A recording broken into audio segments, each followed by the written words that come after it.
want to get right into my exclusive interview with Israeli Prime Minister Benjamin Netanyahu. I sat down with the Prime Minister recently in Jerusalem to discuss Israel's bold military strategy, the destruction of Iran's nuclear weapons program, his historic partnership with President Trump, and the new Middle East that is now taking shape under his leadership. This is the inside story of how Bibi and Israel are on the front lines of the fight to defend Judeo-Christian Western civilization and to preserve the world's one and only Jewish state. Take a look. Mr. Prime Minister, thanks so much for joining us here in Jerusalem and hosting us. You could say that the Iranian axis was at its peak on October 7th, 2023. Now, less than 2 years later, that ring of fire is basically a smoldering heap of ruins. Can you talk about the achievements of the past 2 years since October 7th and really the battering of the world's #1 sponsor of terrorism? Well, Iran is, and certainly was, the world's chief sponsor of terrorism, but it had proxies. It had Hamas, it had Hezbollah in Lebanon, it had the Assad regime in Syria, the Houthis in Yemen, and others. And we smashed them. And with President Trump's help, we also smashed Iran's nuclear program, which they were moving ahead to form to get a nuclear bomb and ballistic missiles to deliver them far and wide, not only against Israel, but ultimately against the United States. They chant death to America. Well, I think we delivered some major blows. Hamas has been crippled.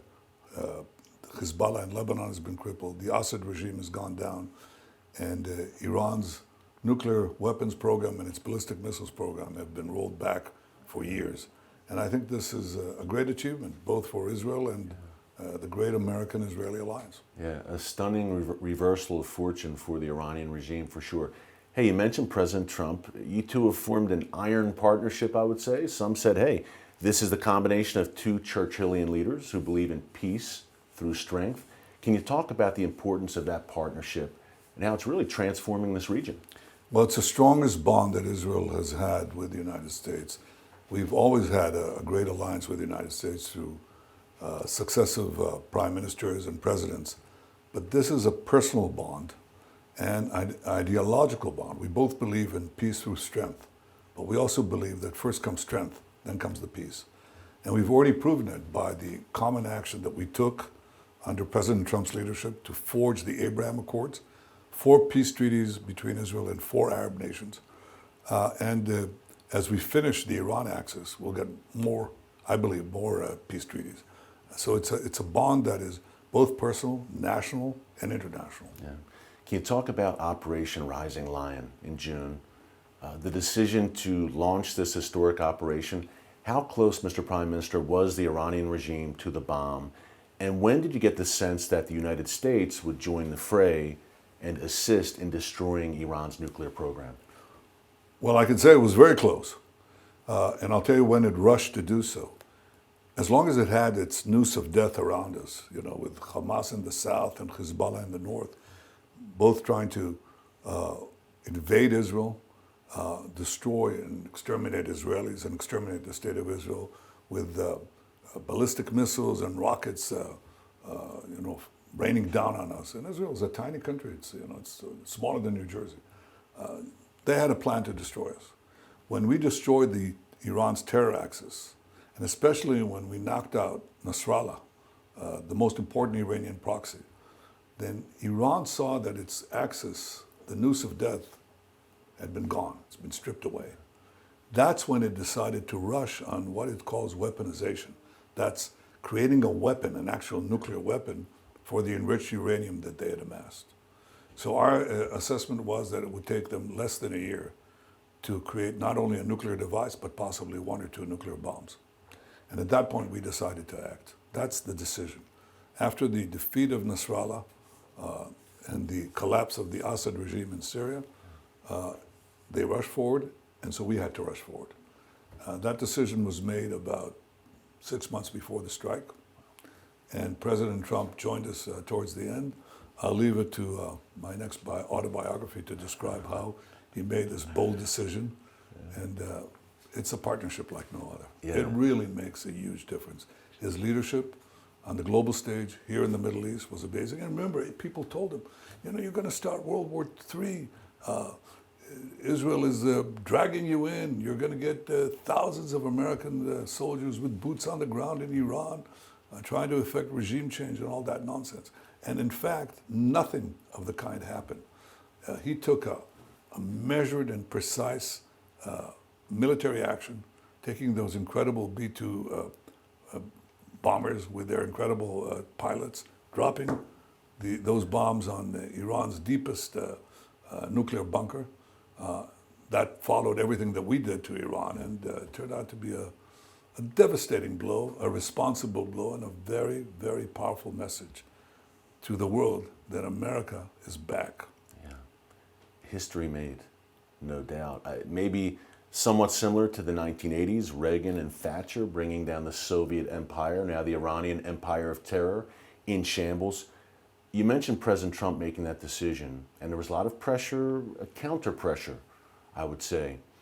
Can you tell us why the Iranian nuclear program and the Iranian terror axis in general is a threat not only to Israel, but to America? You mentioned a minute ago that the Ayatollahs chant death to America. They refer to Israel as the little Satan.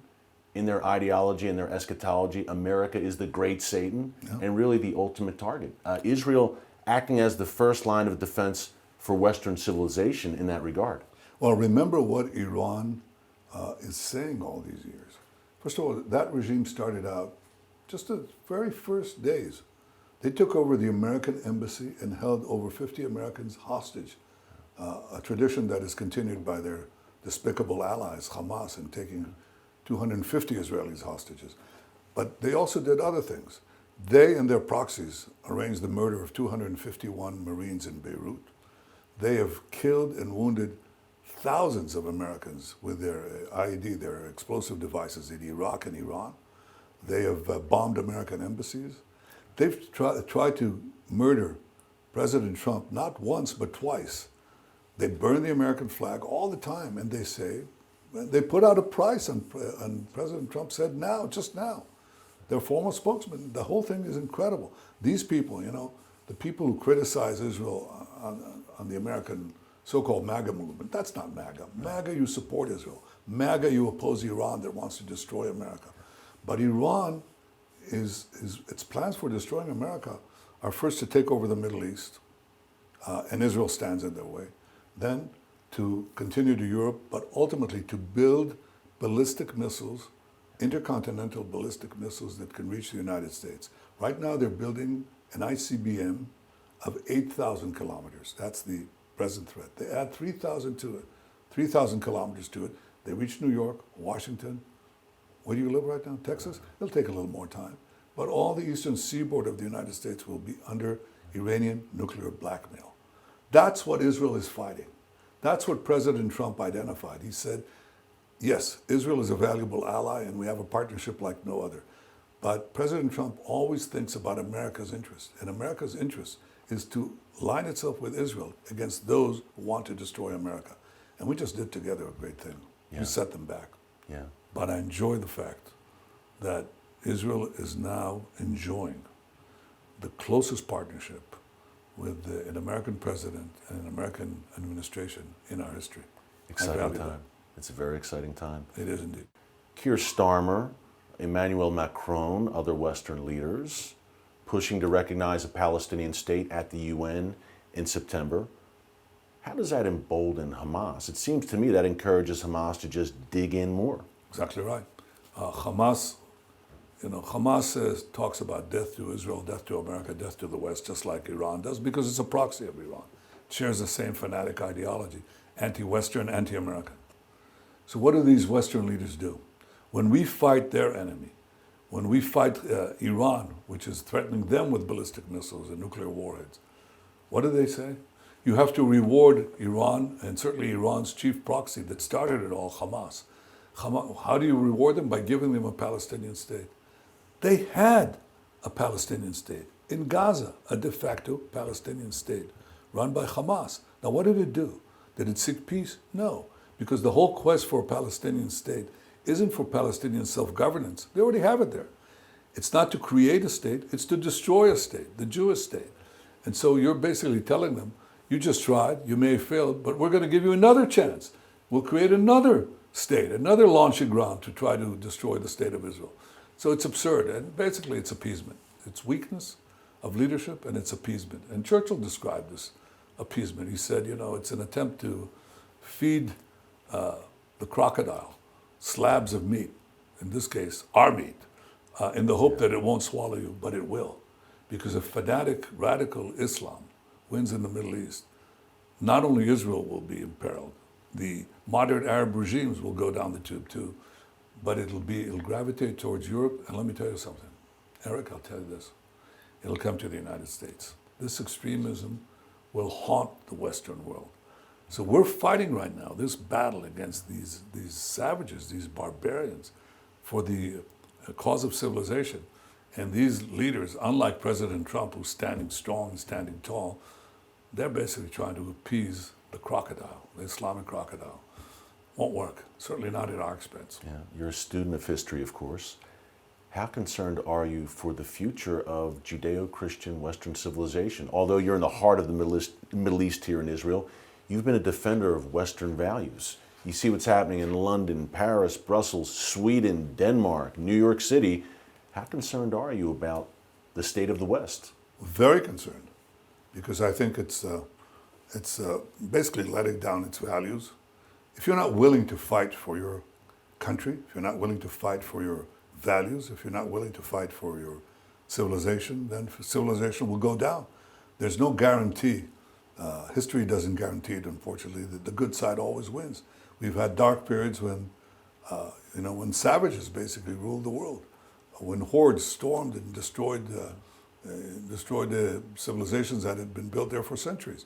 And that could happen too, unless the West basically gets a hold of itself.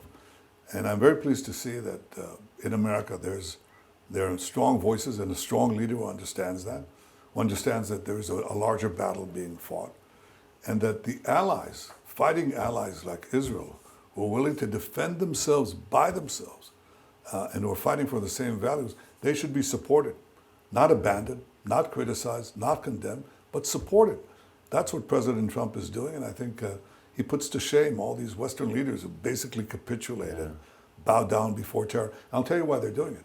Because they now have Islamic minorities in their own countries, and some of them are very radical. So there's the pressure of the media, the deceitful media that buys the Hamas lies, hook, line, and sinker, and the pressure of Islamist minorities, and they bow down to it. And many of them say that to me. They say, when they talk to me privately, we know that the truth is different, but what can we do? We're under pressure. I say, well, be a leader. Stand up for the truth and stand up for real values. Be a leader. Don't succumb to lies, and don't succumb to the forces who want to destroy you.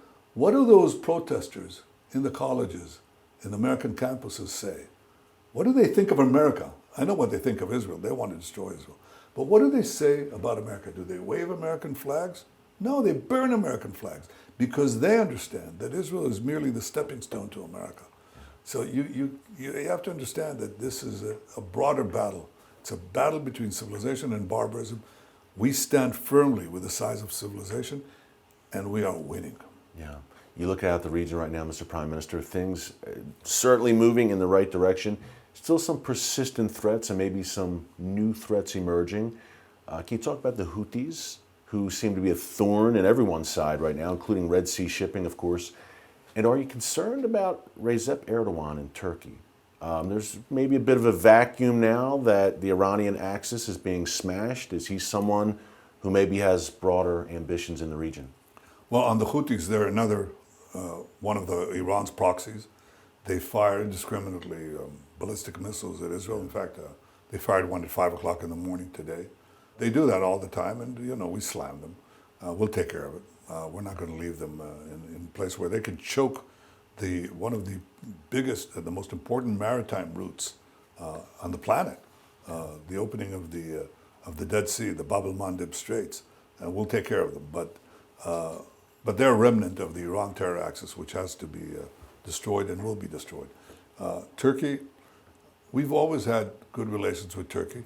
but they were undermined when the Islamist party of Erdogan came to power. And he shifted this traditional friendship that we had to this kind of latent antagonism. Look, I hope that this takes care of itself, but I'm very concerned with the fact that Erdogan says that his goal is to reestablish the Ottoman Empire. You know, the Ottoman Empire. He's talked a lot about Jerusalem. He's talked about Jerusalem being their city. No, Mr. Erdogan, it's our city. It's been our city since the time of King David 3,000 years ago. He talks about reestablishing the Ottoman Empire in the Middle East. That includes Mecca. It includes a good chunk of the Arabian Peninsula. It includes Jordan, Syria, and so on. These are imperialistic goals that I hope Turkey will abandon. In any case, we will do what we have to do to defend ourselves, because we now have the Jewish state and the Jewish army and our will to protect our future and defend our country. Some signs of maybe slippage in support for Israel among the younger generation, and we have this whole woke right movement. What do you say to the Christian population around the world, really, but in America in particular, about why Israel is absolutely a nation and the Jewish people are a people that every Christian should stand with? Well, you know, we have a common bond. It's the Judeo-Christian tradition, the heritage. And remember that Christianity sprang from Judaism in this country, in this city. And we never forget that bond. But that bond has been immeasurably strengthened in the last 2 centuries as the idea of the rebirth of the Jewish state in modern times came from Christian Zionists that preceded Jewish Zionism. In the UK. In the US too. Yeah. In the US too. And they basically said that it's time that the vision of the prophets be realized, the ingathering of the exiles. And this country was barren. I mean, there were Arabs here, but not that many. For example, when Mark Twain, the great American writer, came here in 1869, he saw this country barren. He says how he goes through the Galilee for a whole day, didn't see a single human being. He describes Jerusalem. He says, Jerusalem sits in a sackcloth and ashes. And basically he and others asked, when will the Jews come back and revive this land? And that's really the first impetus for the Jewish national movement of a massive return of Jews to this land, because we always had Jews living here. But when would the Jews from the diaspora, from very foreign lands, when would they come back to their native land, which we never gave up, never stopped talking, next year in Jerusalem? That happened in the mid-19th century. It began to take root and grew and grew. And when we came back, we brought this land back to life. In fact, a lot of those who call themselves Palestinians immigrated here from neighboring lands to enjoy the farms, the factories, the health clinics, and so on. The desert was blooming. And exactly, everything that we did, the agriculture, they call themselves, Palestinians from time immemorial. It's a blatant lie. Israel, the land of Israel, was a Jewish state for thousands of years. Then came the Arab conquest, which helped depopulate the country, and the Arabs were replaced by other conquerors.